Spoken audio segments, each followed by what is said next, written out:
So friends, तो आज की इस वीडियो में इस तरह की विंटर सीजन के अकॉर्डिंग योक पैटर्न कुर्ते की कटिंग और स्टिचिंग करेंगे।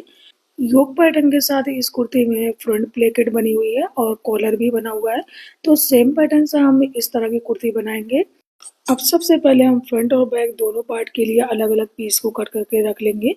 तो ये एक पार्ट हमने रख लिया, 40 इंच हमने इसकी लेंथ रखी है और फोल्ड करके इस तरह से 14 इंच इसकी विड्थ है। तो एक पार्ट हमारा ये हो गया, ये बैक पार्ट है। अब इसके ऊपर फ्रंट पार्ट को रखेंगे।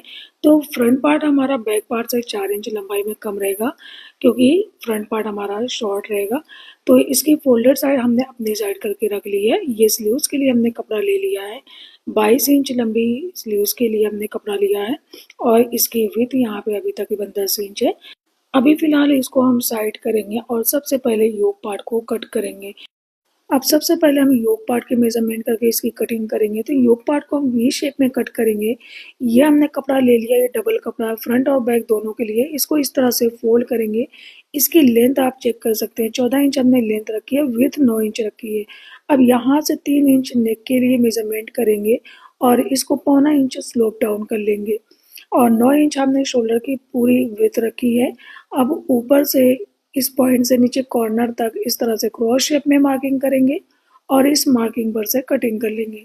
तो शोल्डर को हमने 1.25 इंच डाउन करना है और लेंथ इसके हमने 14 इंच रखी है और विड्थ जो है हमने 9 इंच रखी है। इस तरह से योक पार्ट को हमने कट कर लिया है और अब दोनों पार्ट को अलग करके नेक की मेजरमेंट करेंगे। तो बैक नेक को 1.25 इंच डीप कट करेंगे इस तरह से और यहाँ सेंटर पे छोटा कट लगाएंगे और फ्रंट नेक को 2.5 इंच डीप कट करेंगे और इस तरह से हल्का सा राउंड शेप करके इसको भी कट कर लेंगे। अब फ्रंट पार्ट में हम प्लेकेट भी बनाएंगे। तो 7 इंच लंबी प्लेकेट कट करेंगे इस तरह से और अब इसको भी साइड करेंगे। और अब हमें नीचे वाला ये अपना स्कर्ट पार्ट कट करना है। तो इस दोनों पार्ट को हम यहाँ पे रख लेंगे। अब हमें इसे भी क्रॉस शेप में कट करना है, क्योंकि इसको हमें योक में ज्वाइन करना है। तो इस योक पार्ट को यहाँ पे रखेंगे और अब सबसे पहले योक पार्ट का ये क्रॉस वाला पार्ट मेजरमेंट करेंगे। तो 16 इंच इसकी लेंथ आ रही है। अब 10 इंच को हम नीचे स्कर्ट पार्ट में ज्वाइन करेंगे और 6 इंच को स्लीव्स में ज्वाइन करेंगे। तो 10 इंच पे यहाँ पे मार्क करेंगे। अब इस मार्किंग के बराबर नीचे वाले पार्ट पे इस योक को सेट करेंगे। मार्किंग को हम बिल्कुल इस कपड़े के बराबर में रखेंगे। अब यहाँ पे मार्किंग करेंगे, क्योंकि इतना ही डीप हमें स्कर्ट पार्ट को कट करना है।